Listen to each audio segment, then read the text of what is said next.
our last bad therapy outing, we covered the treatment prevalence paradox, a weird little anomaly where treatments for depression have increased, but the number of people with depression haven't proportionally decreased. Shrier, naturally, inappropriately expanded this out beyond depression and the explanation, potentially, for the paradox, to say that all treatments, psychopharmacological or talk therapy, by and large don't work. She then left us with the big three challenges the nebulously defined therapists say are facing the youths: smartphones, lockdowns, and climate change. We'll be tackling this terrible triumvirate in this video. This video made possible thanks to continuing support of viewers, patrons, PayPal pals, channel members, and viewers like you. Thanks! We are still in the A Crisis in the Era of Therapy chapter, where Shrier is trying to establish that big therapy is a thing that exists, is not helping or actively making things worse, and is particularly focused on the youths. So far, I don't think she's been successful on any of those fronts, but ultimately, the decision is yours. I don't really have much else to add up front, other than a quick welcome if you're new. Hi, I am a cognitive psychologist, which it's not part of therapy, but I am a psychologist so versed in how we do research. So let's do the quick refresher of visual cues I use to indicate where ideas are coming from. This means I'm paraphrasing the book. This means I'm responding to the book or integrating my thoughts with science. Upside of these videos is Shrier keeps me far more on my research game than Peterson seems to care to. As such, we will be digging into the current research on the effects of smartphones, lockdown, and climate change worries on the youths. The gist will be that all three of those, the situation's more complex than Shrier portrays. What else is new? Shall we? Is it the smartphone dummy? I imagine her coming up with the section title, leaning back in her chair and going, "Ooh, that's good. Yeah." Shrier starts the smartphone discussion by asserting a handful of psych disorders are, quote, induced by the tech. She tried and failed to establish this earlier, and so repeating things doesn't make it true, especially when no support's given. There's a tortured metaphor of parents refusing to let their daughters date phones before, quote, the smartphone and rise of social media offer a compelling candidate for an environmental cause of poor adolescent mental health, with an endnote. Too bad it's only to her commentary about research showing digital connections not being as good as physical ones in combating loneliness, with no references. Dinging the reference section for not including references is a new low, I have to say. Now, keep in mind that Shrier's been trying to establish that youth mental health problems have been growing for a bit, before the ubiquity of smartphones, and that big therapy has been weaseling their way into everybody's lives since World War II. What's her smartphone angle gonna be? Gross? It's always reasonable and fair to put your money on gross with her. This introductory paragraph and accompanying endnotes are a bit of a mess, so bear with me as we work through this. Not quite a decade ago, Twenge and Haidt, quote, warned the public of the dangers of social media and smartphones to teens.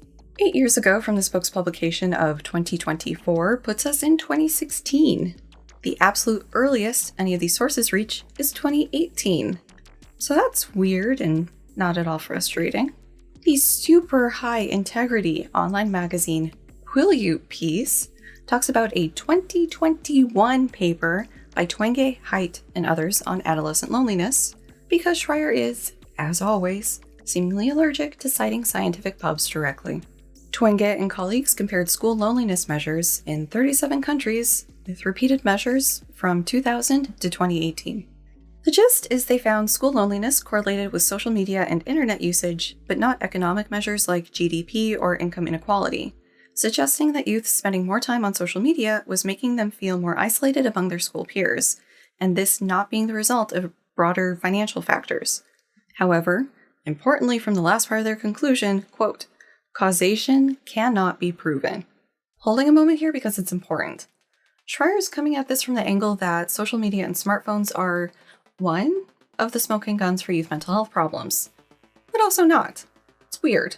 You'll see what I mean when we get there. But when in peer-reviewed spaces, Twenge is not able to say it's that clear cut, because it's not. If there's one thing you take from these videos of mine, it's that things are rarely due to one clean, simple cause. Life is messy. We're messy. It's all messy. Same is true for research questions, especially in psychology. The Twenge loneliness paper has been cited a fair bit by papers discussing the clusterfuck of factors that make the felt loneliness worse. In-person social engagement is down across the demographics board, which makes loneliness worse, while time spent at work has increased. Youths are experiencing more pressure to do well at school in addition to spending more time interacting with social media, both of which may be having a negative impact on their mental health. Interestingly, there's a model proposing that it's a two-way street between social media use and loneliness. They posit that, for some people, digital interactions displace real-world interactions, which is along the lines of Twenge's PR talk. This is bad. However, people who are already lonely may turn to digital social interactions. These, in turn, can then actually stimulate real-world interactions, which then reduces their loneliness. This is good. Loneliness is absolutely a problem. But factors driving that growth are a complex, multifaceted web of interactions, only some of which are from phones. Continuing on with EndNote 36, the NPR link is dead. I'm gonna guess it's about Twenge's 2017 book we'll touch on shortly. We've got a 2021 piece in The Atlantic by Haidt, briefly. This argues that social media, largely Instagram, is having a devastating impact on young girls' and women's mental health that can't be explained by other causes.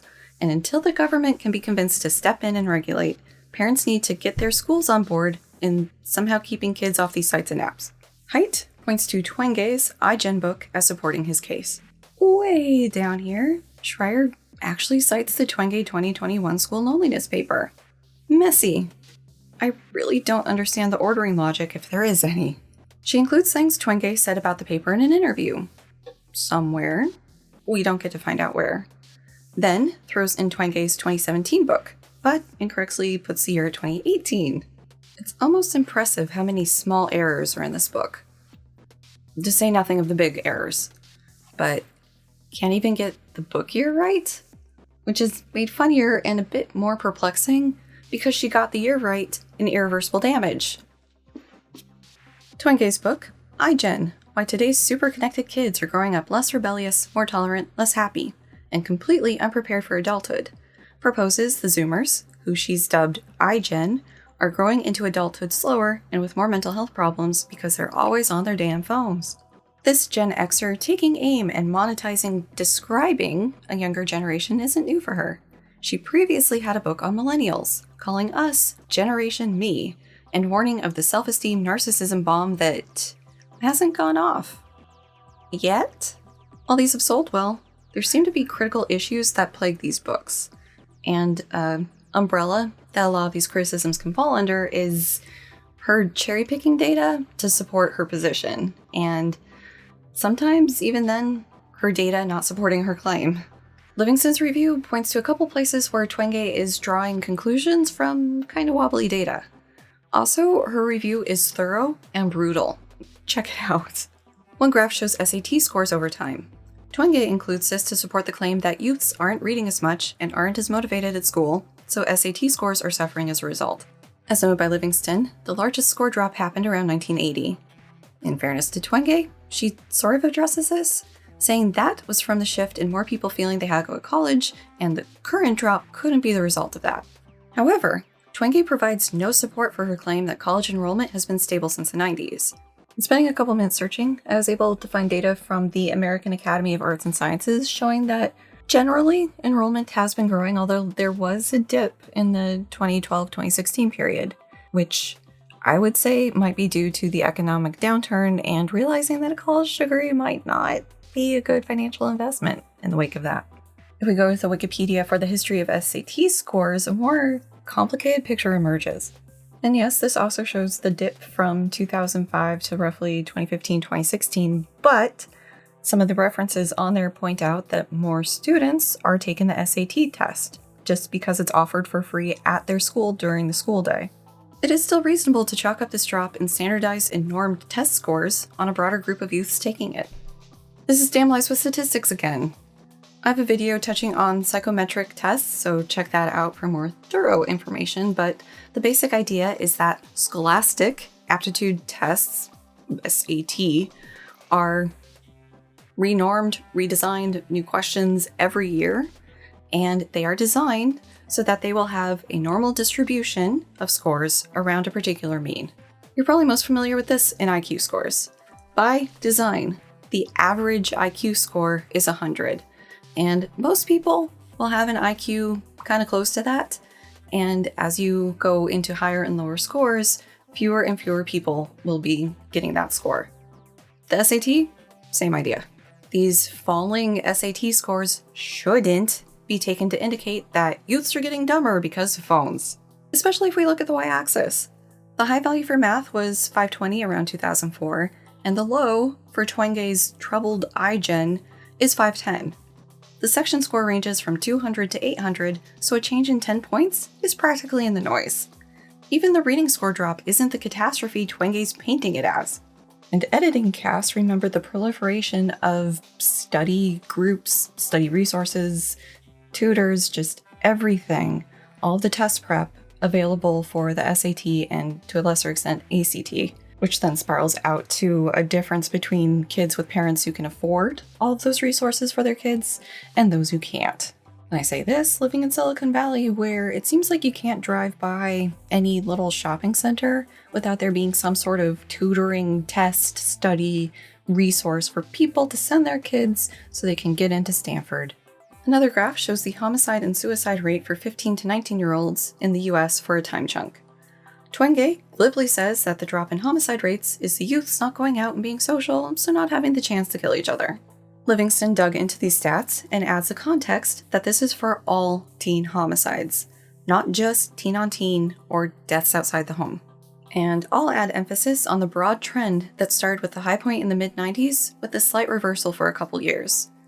Bigger question would be what's going on with the spike then, but it hardly seems reasonable to chalk this up to devices that would only roll out en masse in the latter part of this plot. We've spent some time here in the first proper citation for this section, so I could hopefully illustrate just how tenuous Shrier's position is. Also, just to highlight this, Twenge is far more likely to treat correlation as causation in her pop psych books than peer-reviewed papers. Oh, and also helpfully drop in her iGen consulting business into the book, if you would like to get more of her insights. Right, so that's the Twenge and height reference. Next is Shrier adding herself to the list of people raising the alarm with irreversible damage. The EndNote commentary says that, quote, based on the mental health outcomes of teen girls, I begged parents not to get their teens a smartphone. You may notice, dear viewer, she's dropped a fuckload of important context here, like the mental health outcomes she's talking about in text actually being a bunch of assigned female at birth, trans and or non-binary people, mostly adults, thinking about their gender and what they arrive at, potentially not being the one that was assigned at birth. That her pleas to parents were more about socially isolating and controlling them than protecting them from the harms of social media. Somewhat related, quoting the ending of the NPR iGen review, teenagers will keep duck-facing, nudes will be shared, Twenge will collect consulting fees, academics will keep publishing careful rebuttals of her research that no one reads, and the world will probably keep on turning. Given the terrible trio's arguments, Shrier says phones should be heavily restricted in youths. But that hasn't happened, in part because, quote, none of the psychological organizations have pushed for it. Kids are getting their first smartphone on average around 10, while the APAs, both psychological and psychiatric, the National Association for School Psychologists, and the American School Counselor Association have remained mum. And Note 38 is a New York Times opinion piece by Height and Twenge, centered on the 2021 school loneliness paper. Their hustle game is certainly on point, as much as they've signal boasted that thing. And Note 39 is to an Inc.com piece talking about the age Bill Gates' kids got phones. It does include the average age of 10 claim, but the link for that claim times out for me. I'm seeing the average age of phone having being around 11 in the US and the UK. Those references, plus Shrier's, all include little lists for parents to consider when thinking about when is right for their kids. Common items are how responsible the child is for things like their homework, how mature they are with their friends, and how ready the parent is to support the child in entering the digital world. Let's get back to this blanket claim that none of the psych orgs have issued any call to arms. In 2023, so prior to when this book was published, the American Psychiatric Association issued a position statement and open letter pushing for more research to be done to figure out what the best practices should be. So they have like an empirical grounding to make their recommendation on. In May of 2023, so also before this book was published, the American Psychological Association released an advisory on youths using social media, including a list of recommendations for this topic, many of which involve the parents.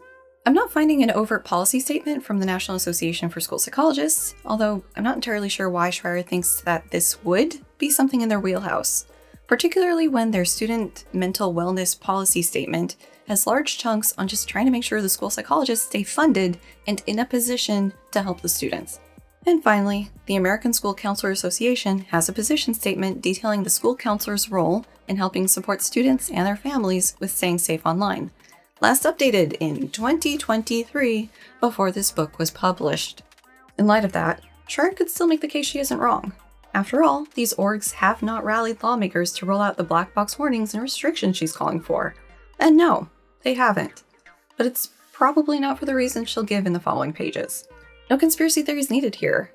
The important bottom line is that, broadly, we don't have clear data demonstrating that social media use and smartphones are harmful to youths. So there's this one paper that tracked depression rates, sleep habits, and school grades in a pool of youths over a period of 5 years. And these youths got their first smartphone at some point in this window. So we have this nice comparison of how the kiddos were doing before and after their smartphone. And they didn't find significant differences in any of their measures. Adding phones into these kids' mix did not negatively impact them in any of the ways Twenge has pushed. Frustratingly, Shrier will somewhat touch on how much harm isn't being found in the research. Buried in an endnote, attached to a maybe taking away smartphones won't fix things wibble. But let's not get ahead of ourselves. Here's why Shrier thinks the psych orgs haven't pushed for legislation. Quote, "The psychological organizations have been preoccupied with their own style and method of intervention. Because any parent can take away a phone, but only a psychologist can diagnose a child or refer for medication. The most important thing they could have done to help improve kids' mental health was something that didn't require their expertise." Okay, so Shrier is going to pivot into blaming parents for a bit before getting back to her big therapy conspiracy theory, so just don't forget this. She says the psych orgs aren't going Luddite on youth's phones because doing so isn't therapy or medication. And, damning to Shrier's worldview, a professional organization or association putting out a policy statement or supporting legislation has nothing to do with their expertise. If this is representative of how the average conservative thinks about expertise, i.e., it's not needed when it's needed, it would explain some of the current dis and misinformation climate we have, as well as the massive twat waffle leading Health and Human Services, among others.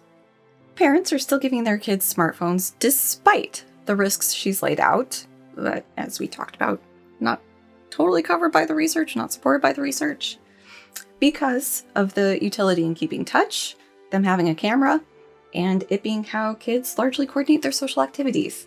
Quote, "Therapists typically discourage parents ever from taking away a teen's smartphone, on the grounds that doing so will only sabotage the parent-child relationship." Endnote 40 contains 2 posts. The first is from what seems to be a writer for hire for the Child Mind Institute. The Child Mind Institute appears to be a psych provider with offices on either coast, plus online services, so cynically, this piece may be something to help drive traffic to their website. This is largely urging parents to not punish unwanted behaviors by taking away their child's phone, with reasons given like it removing their third social space, it hurting the trust in the relationship, and for many behaviors, the phone's unrelated. For unwanted behaviors related to the phone, one clinical expert advisor they talked to suggested that parents work with the kid to address the unwanted behaviors and help them figure out how to behave appropriately, rather than just punish the unwanted behavior by removing phone access. I will remind you of a lesson that came up in talking about Peterson's 12 Rules for Life parenting chapter. You will get more bang for your buck in rewarding desired behaviors instead of punishing the behaviors you don't want. The second reference in EndNote 40 is a New York Times op-ed by a clinical psychologist talking about the lack of evidence that phones are harmful. While the first does include something similar to Shrier's claim, her use of it here strips it of important context. It's not that the monolithic therapists are discouraging parents from ever taking away phones. It's specified in the context of removing the phone as a form of punishment. Doing so may, quote, sabotage the parent-child relationship. The second piece is arguing that taking away phones won't actually fix the things that are problems for youths. That the way they're using their phones may actually be happening as a result of things going on in their lives, not the causative factor. For me to have been okay with this statement from Shrier, I would need to see something reflecting what is standard procedure for therapists. So a policy statement from the APA, something indicating this being part of a licensing test, just something beyond clickbait or an unrelated op-ed. I don't think that's asking too much. In keeping with Shrier's seemingly habitual train of thought for how she works through things, after going after the parents, she asks why phones haven't been kept out of schools. The closest we get to anything definitive here is a random head of an unnamed private school telling Shrier that kids get to keep their phones because, quote, it keeps them calm. Shrier says we're giving phones to teens despite all the purported consequences because it's, quote, palliative care, quote, a mental health accommodation. Does she have a lick of support for this claim? Of course not. And as we've discussed, the evidence is not there on it not being good for them, the long-term consequences and effects. Shrier says therapists need to get parents to withhold phones from their teens as they would cigarettes. But no. Quote, instead, mental health experts rush in the opposite direction, embracing smartphone use, dismissing smartphones' impact on adolescent depression as exaggerated, offering seminars to teens and their parents on, nested quote, responsible social media use, which is a little like drug counselors lecturing on the appropriate uses of ecstasy. Mental health experts arrive at schools to warn parents and teens of the, quote, risks of social media, always careful to weigh these against the many wonderful benefits, and then conclude, have at it. Reference 41 is a 2021 paper by Kresge and others that used the same dataset Twenge frequently used in her iGen book, and if I'm not mistaken, the 2021 Twenge paper. This involved buttloads of survey data from high schoolers from across the US covering 2009 to 2017. They did not find a relationship between social media use and depressive symptoms, so different than loneliness. Shrier is spinning this as, quote, dismissing smartphones' impact on adolescent depression as exaggerated is, pardon the jargon, bullshit. The data are the data, and if there isn't an effect, there isn't an effect. And might also hint at why Twenge was looking at loneliness, not depression. This isn't even a situation like we saw with Twenge's not peer-reviewed works, where a correlation is being portrayed as causation. There just isn't a relationship here at all. So on that level, I suppose, sure, this paper can be used to dismiss the impact of smartphones on teenage depression. But that isn't the consequence of big therapy coming in and meddling. Which does seem to be your point, as the next little bit here is about the alleged racket mental health professionals have built themselves here. All of which, you may have noticed, is unsubstantiated. To really drive this conspiracy home, there's a paragraph about therapy shifting to digital delivery, which Shrier describes as, quote, mental health experts now offering the ultimate morphine drip. Quote, if you want to improve a kid's mental health, locking up her smartphone might be a start. At a minimum, smartphones take a teen further from the world of in-person friends and activity, likely to bolster her sense of well-being. They are undoubtedly responsible for exacerbating a variety of social contagions, from tic disorders to gender dysphoria, because this is Shrier. But banish the smartphone and fix a generation? I'm not so sure. And that EndNote is the meh burger I referenced earlier. She's got 2 peer-reviewed references here to illustrate the mixed results, but she's still leaning into the negative end. The Orban paper is a narrative review building off a systematic map of existing research on youth's mental health and phone use commissioned by the NHS. A big point of this is to indicate where research should go in the future, what methods need changed, what questions aren't being asked, so forth. That negative small effect Shrier mentioned are correlations smaller than 0.15. Correlation refresher. These values reflect how strong the relationship is between two variables. And we're borrowing this graphic because it's handy. Variables with no relationship to each other have an R value of 0. In this phone context, that would mean that kids can not be using smartphones at all or using it all day. And some of both those groups would be paragons of mental well-being, while others would be crashing out.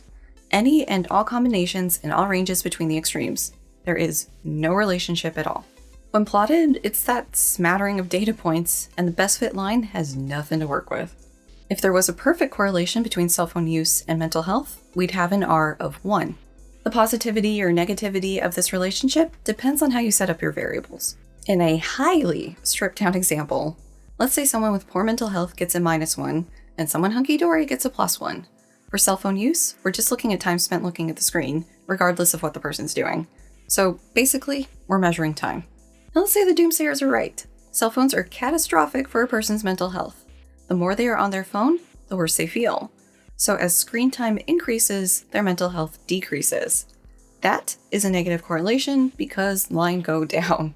If we'd instead operationalized our mental health criteria as depressive symptoms in this techno-doom scenario, that would mean more time on phone would coincide with more depressive symptoms, netting us a positive correlation instead. Right, so with all that info, let's consider the size of the correlation reported by Orban. At most, 0.15. It's not nothing, but it's definitely not a strong relationship. At that size, it's hard to know just how meaningful that relationship is in the real world. Orban also highlights a couple things we encountered earlier. The existing research cannot tell us anything about the causative direction of the relationship. It's just as possible that people who are not okay mental health-wise are using their phone more as the phone being the thing causing the mental health problems. There's also reported benefits, like youths going out and being in-person social with the relationships they've built up online. A new point, but one shared by Shrier's second reference here, is that screen time is a terrible metric.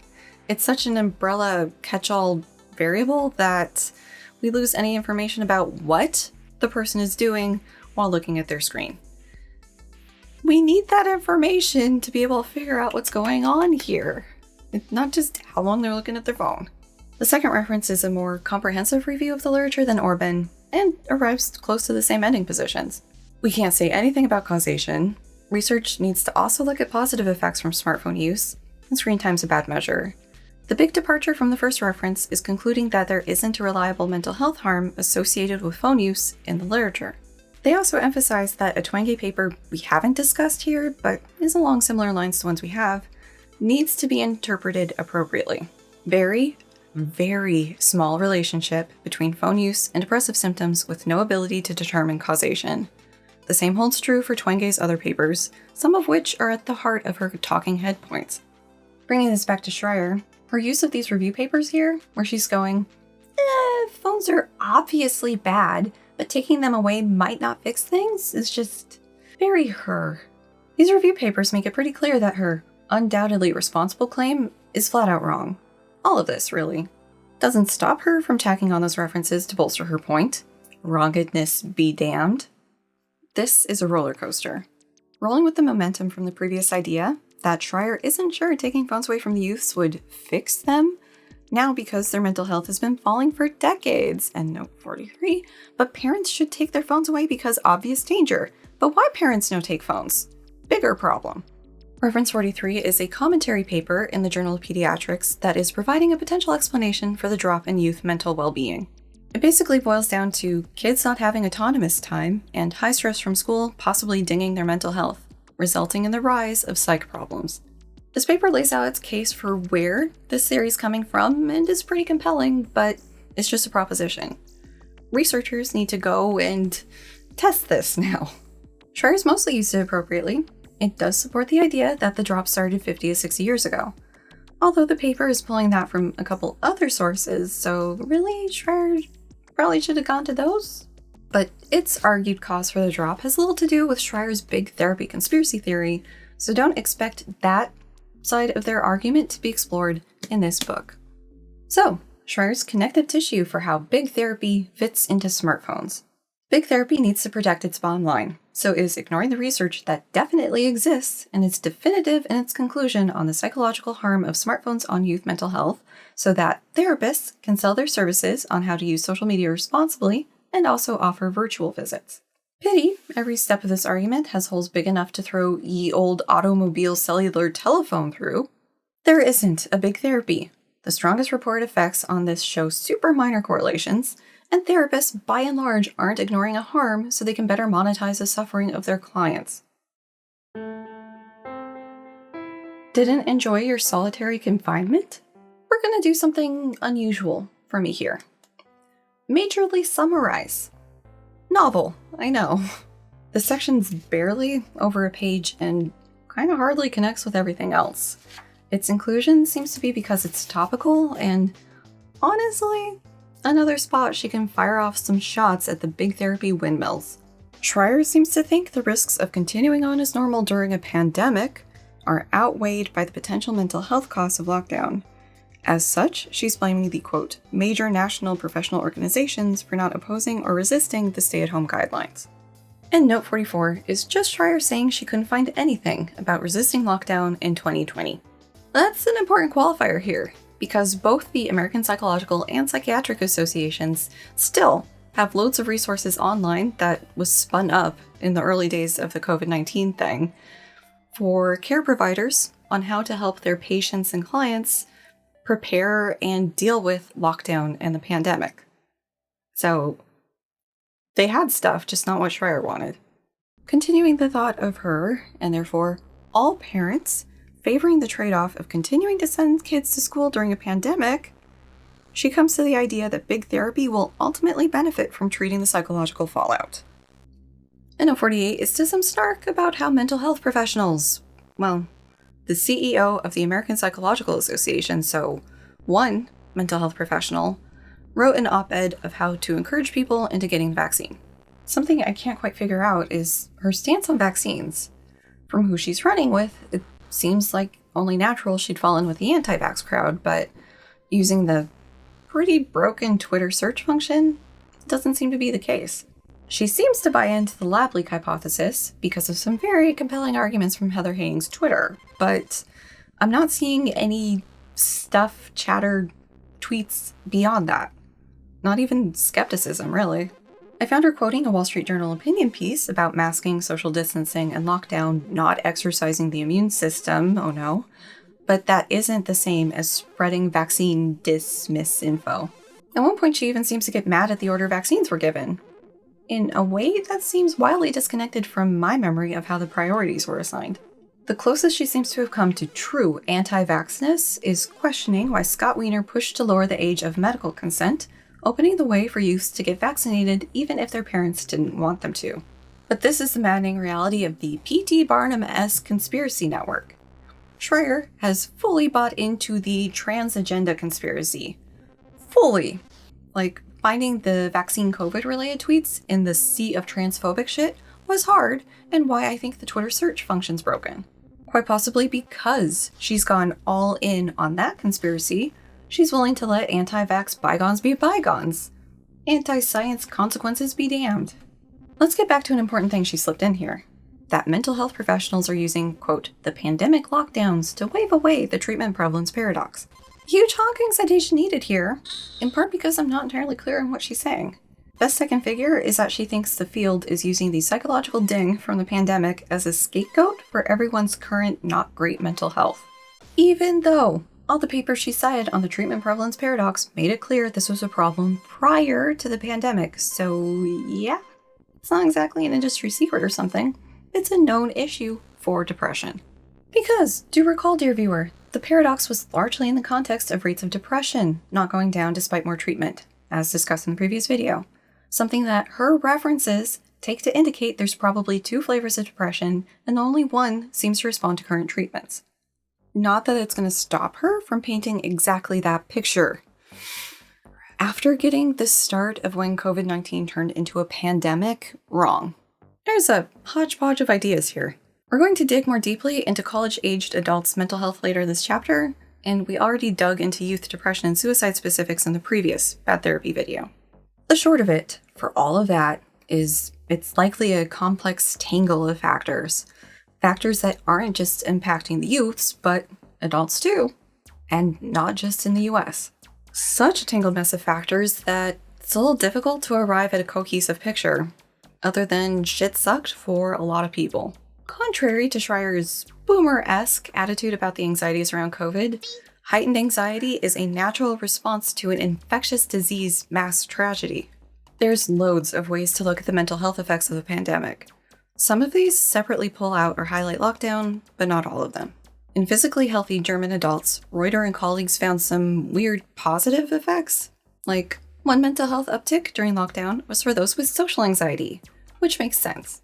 Also, for people who were emotionally or mentally going through it before the pandemic, on average, their mental health was less impacted than actually improved. Which tracks with my N of 2 local sample. Lockdown didn't really change my routine much. I mean, I still work from home, and I didn't join my husband going grocery shopping because OCD contamination, oh my god, and having him home all day, every day. And not stepping foot outside the apartment for a couple of months. Dr. Mr. the husband, on the other hand, experienced a huge shift. He went a bit stir-crazy, so I think it was after the first month. He found a COVID-related project that he could go into work on, so he could go into work. Like that, he needs that. And he also took up disc golf, so he could go out and be social with people. He needed these things. Post-lockdown, I venture outside more than never, although I am still basically a person-shaped cat with some psych disorder stuff simmering in the background. He is back to his busy bee self and much happier for it. In a study including Americans and Italians, Mancini and crew found both positive and negative effects. Worry about COVID increased participants' sense of community and socialization, which enhanced their well-being, but also boosted depression, which decreased it. The only real difference found between countries was that the Italians reported being more social than the Americans. But let's not kid ourselves. There are negatives, especially if you had a rough time with the COVID infection. Dutch and Belgian members of online support groups had persisting PTSD, depression, and anxiety 6 months after recovering. Working our way down to populations Shrier cares about, university students also had a mixed bag of results. Italian college students had worse depressive symptoms in lockdown, with the difference being more pronounced in those without pre-existing problems. But that group was also able to bounce back pretty well after lockdown was lifted. However, students in the UK experienced longer-lasting bumps to psychological distress and anxiety, even if they did improve from the lockdown levels. The picture's more straightforward in youths, and it's not good, Shrier. The only psychological metric I found that saw any solid improvement was loneliness, when comparing lockdown to after. Rates and levels of depression, anxiety, hyperactivity, and inattentiveness all increased from pre-pandemic levels, and quality of life decreased. It's important to point out that the negative psych increases outpaced the normal increases associated with development. Something to keep in mind is these kids aren't living in Shrier's model, in isolation from basically everything except big therapy and big therapy meddling through parents to schools, whatever. There's an important give and take between the kids and the parental units, especially for mental health. If the parents are struggling with something, it's probably going to impact the kids, just like the kids struggling with something is probably going to impact the parents. All of this is exacerbated if some members of the family are members of a vulnerable community. Bringing this back to Shrier's inclusion of the COVID-19 lockdown. Big therapy did nothing to push back against the lockdown, in part because they'll be able to entrench themselves further and potentially profit off the situation. The other part of why big therapy didn't resist lockdown was to have something to use as a distracting explanation for the treatment prevalence paradox, as youth mental health was already spiraling. The only part of this that is in the general vicinity of being correct is the downward mental health trend. Everything else is just conspiracy theory world building. Quote, climate anxiety, and the quotes on this section title are Shrier's, not mine. Schrier's framing device for this section is talking about the SUNY psych prof, Carla Vermeulen, author of Generation Disaster, Coming of Age Post 9/11, in the way that Shrier talks about people she doesn't like. If you don't remember from Irreversible Damage, that means loads of descriptors that have a very thin border to uncharitable. Classy woman, that Abigail. We will start this with parts of Vermeulen's response to me to set the scene, while I've got the relevant parts of bad therapy on screen, and I have been cleared to share this email with you guys. She hadn't read other things from Shrier because she doesn't merit either my money or my time, but did find herself in a bookstore copy of Bad Therapy because they had talked, so she was naturally curious. What she found was the first coverage that has ever described me physically, and inaccurately, which I found a bit off-putting. As I recall, she also refers to me as something like an expert on adolescent mental health, which is flat out wrong. I study emerging adults aged 18 to 29, not adolescents, which would have been clear if she had actually read my book, which I'm pretty sure she hadn't. Shrier, quote, assumed a kindred spirit in Vermeulen, but that feeling wasn't mutual. Vermeulen thinks a colleague sent Shrier her way, and in preparation, she researched her and found her a horrible book. Irreversible Damage. I was extremely confident that our perspectives around youth mental health were extremely different.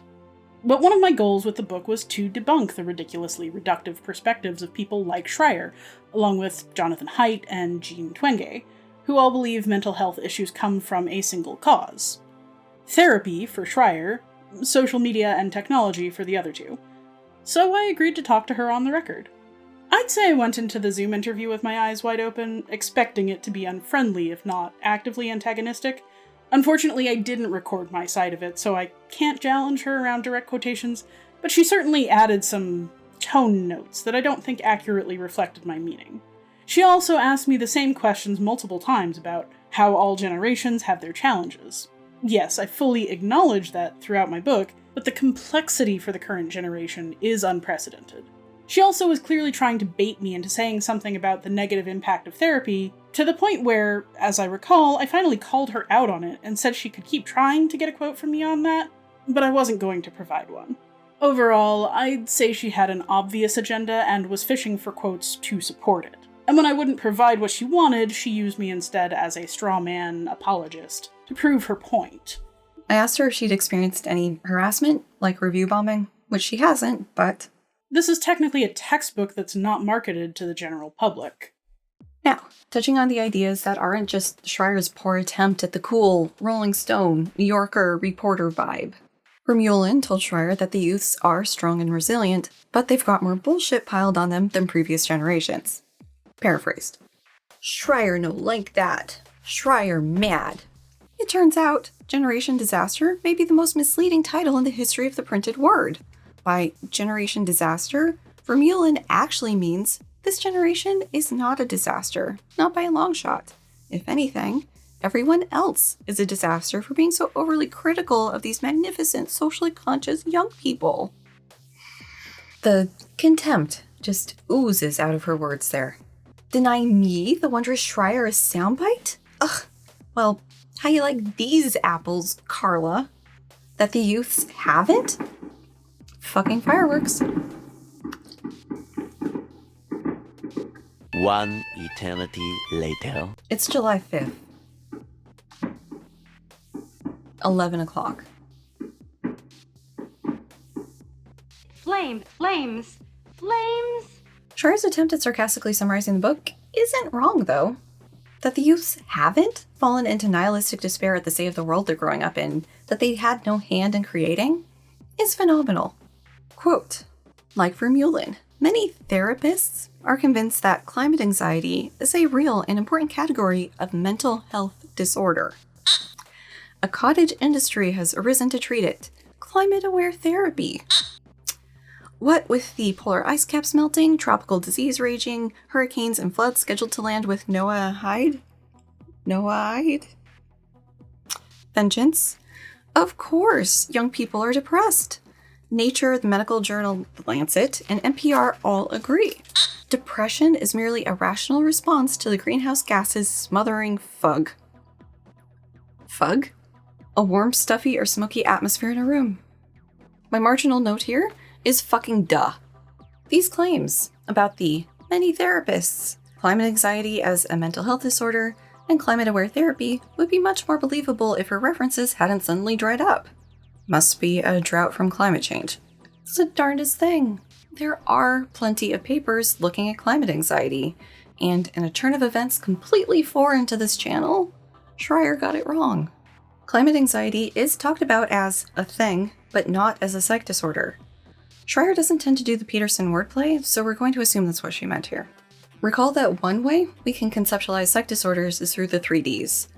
Deviant, from social norms, distressing to the person or those in their life, and dysfunctional. Depression can lead to a person cutting off their social life and retreating from the world, feeling terrible in a soul-crushing way, and potentially having trouble keeping up with school or work. Keeping those three factors in mind, let's look at climate anxiety.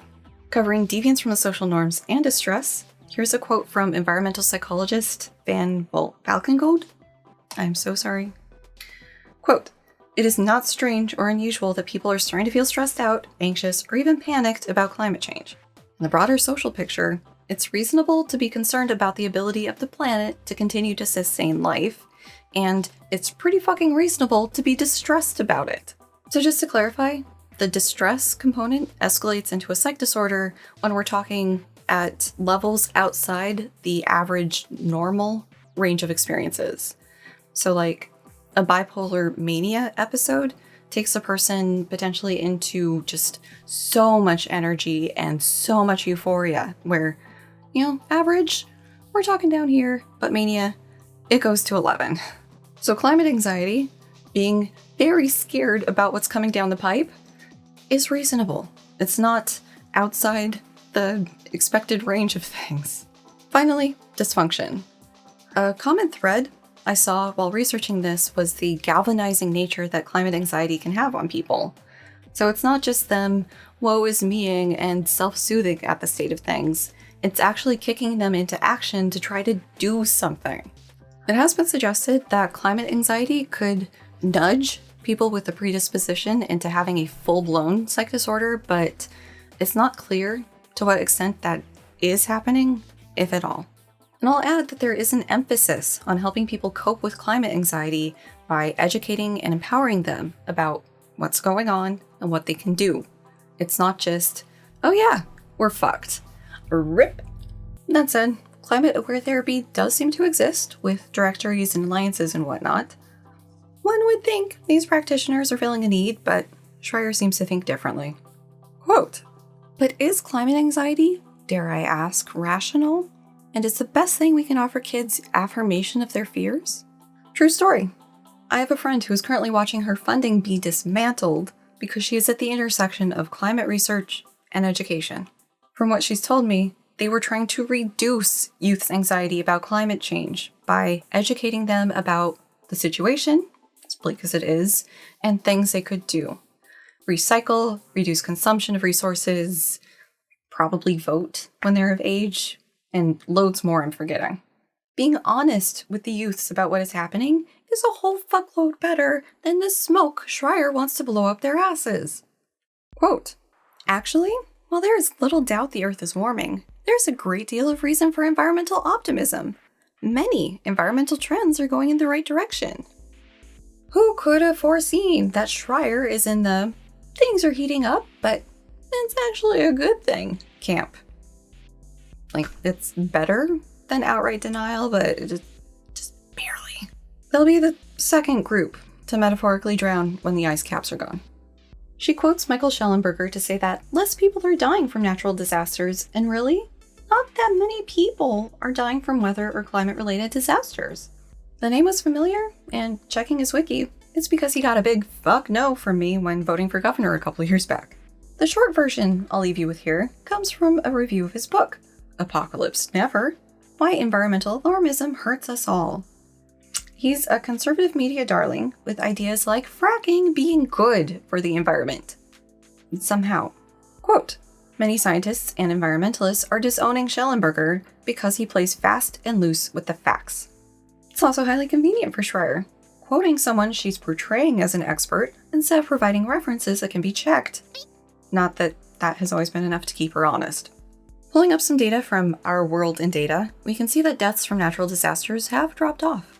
The 3 largest peaks in this time period, chronologically, are from a massive drought that hit China, the US, and the UK, to name the handful at the top of the search results.